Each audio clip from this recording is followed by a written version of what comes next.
Have you ever taken a really close look at the cash in your wallet? Or, just stared at those numbers sitting in your banking app? Well, let's dive right into this explainer because if you strip away all of our modern financial systems, that physical cash has absolutely no intrinsic value. Think about it. You can't eat it, you can't build a house with it, and it definitely won't keep you warm at night. We kind of tend to think of money as this unchangeable natural law, like gravity or something.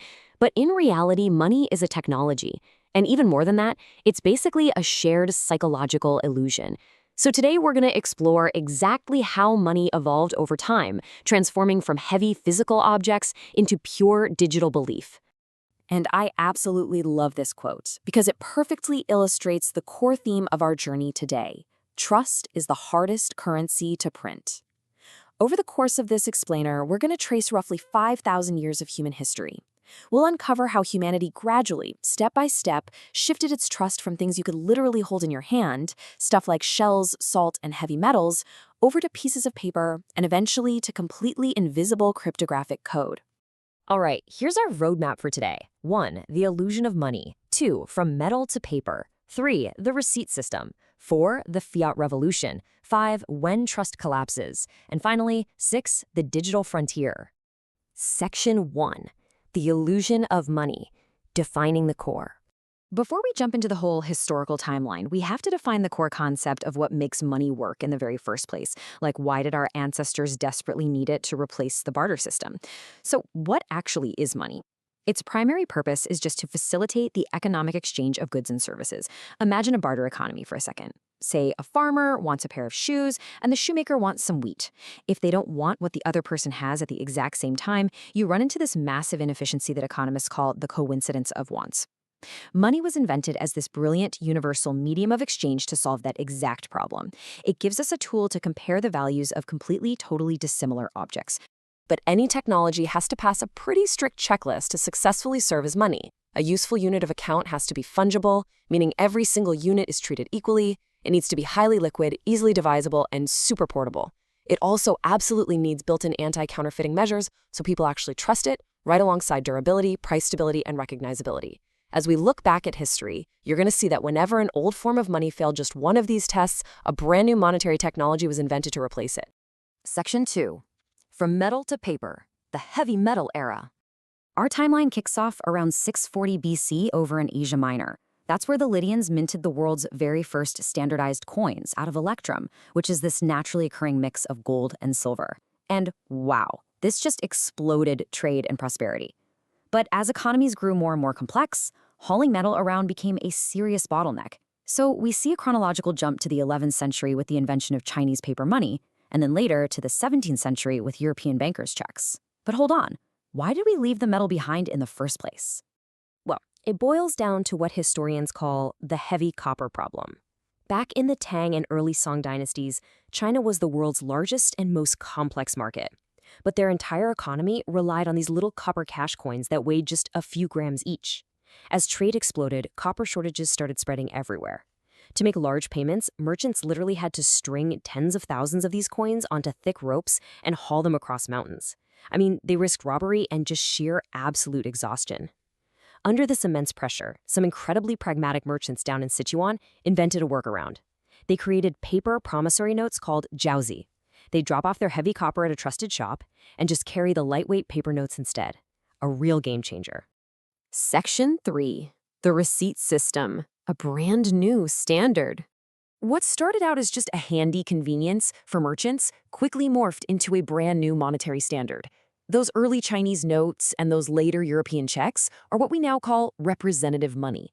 Unlike a gold coin, which obviously has intrinsic value, representative money is really just a claim ticket. It's like a coat check for your wealth. For example, from 1878 all the way to 1964, the United States issued silver certificates. These paper bills let you carry around the purchasing power of silver with incredible portability, but you still relied on the security of the precious metals sitting safely in a government vault. You could literally walk into a bank, hand over the paper, and redeem it for physical silver. Section 4. The fiat revolution, severing the link. Eventually, though, that link between the paper receipt and the vault was completely severed, and this represented a radical, fundamental change in the backing of currency. Which brings us to fiat money, the exact system the entire world runs on today. Fiat money is not backed by a physical commodity at all. It has value simply because a government declares it is legal tender. Historically, governments found the gold and silver standards to be way too inflexible, especially during crises when they couldn't easily increase the money supply to fight off recessions. This eventually led the US to abandon the Bretton Woods gold standard in 1971. But actually, scratch that. The West didn't even invent fiat money. Let's loop all the way back to the 13th century. When Kublai Khan and the Mongols conquered China and set up the Yuan Dynasty, he realized something brilliant. Controlling land was good, for sure, but controlling the money was way better. So he established the world's very first empire-wide fiat system. For the first time in human history, paper money, backed entirely by imperial authority and absolutely no metal, became the financial backbone of a transcontinental state stretching all the way from the Korean peninsula to Persia.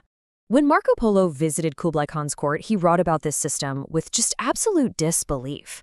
I mean, to a 13th century European, the idea of turning mulberry tree bark into money sounded like literal sorcery. Polo wrote, "All nations obey him, so whatever he orders is done." And that perfectly captures the reality of fiat money, right? It is essentially just a psychological agreement. It works because, and literally only because, everyone collectively believes it works. Section 5. When trust collapses, the inherent danger. Because fiat is based entirely on trust, we really have to look at the inherent danger of fiat money and fractional reserve banking. 56. Researchers over at the Cato Institute have carefully documented 56 distinct episodes of hyperinflation throughout world history. You see, the eternal temptation that tends to destroy fiat systems is that printing money is just always easier than raising revenue through taxes. And it's pretty wild to note that almost all of these 56 episodes happened just in the 20th century. The fiat cycle is basically a story that repeats over and over again. Military campaigns or economic crises drain a treasury. The state prints more notes to cover the deficit. That overprinting destroys public trust, and then the currency collapses. This is exactly what destroyed the Yuan Dynasty's paper currency back in the 1300s. And the mechanics? They are identical to extreme modern examples, like Peru in August of 1990. Their monthly hyperinflation hit 397%. To put that into perspective, that means prices were doubling every 13 days. Without the backing of human trust, the entire monetary system simply evaporates. Section 6. The Digital Frontier. Digital Entries. We are now entering an era where money is increasingly completely decoupled from the physical world. It exists merely as digital entries on a screen. And today, we have this fascinating split. On one side, we've got bank money, digital fiat managed by centralized financial institutions. When you deposit money in a bank, the fine print often says those funds actually become the property of the bank, and they are the ones managing the ledger. On the flip side, Web3 introduced protocol tokens, like Bitcoin and Ethereum. These are governed entirely by code and network consensus. Instead of relying on a trusted third party or a central bank, they use cryptography and a massive public ledger to guarantee that payments are final and to prevent double spending. However, these Web3 protocol tokens definitely face some significant hurdles if they want to function as everyday money. They often lack price stability, which makes long-term economic planning pretty difficult.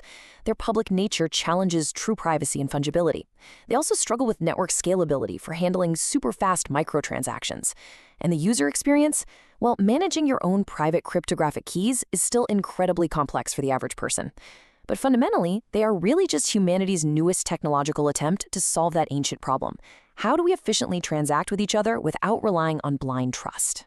So from the heavy electrum coins of ancient Lydia to the mulberry bark of Kublai Khan, all the way to the complex code of Bitcoin, the ultimate backing of all currency has always been human belief. Money is a story, and whoever controls the story controls the value. Trust really is the absolute hardest currency to print. So as our financial systems become increasingly digital, decentralized, and just completely abstracted away from physical reality, the question I want to leave you with today is this: who will you choose to trust with your story next?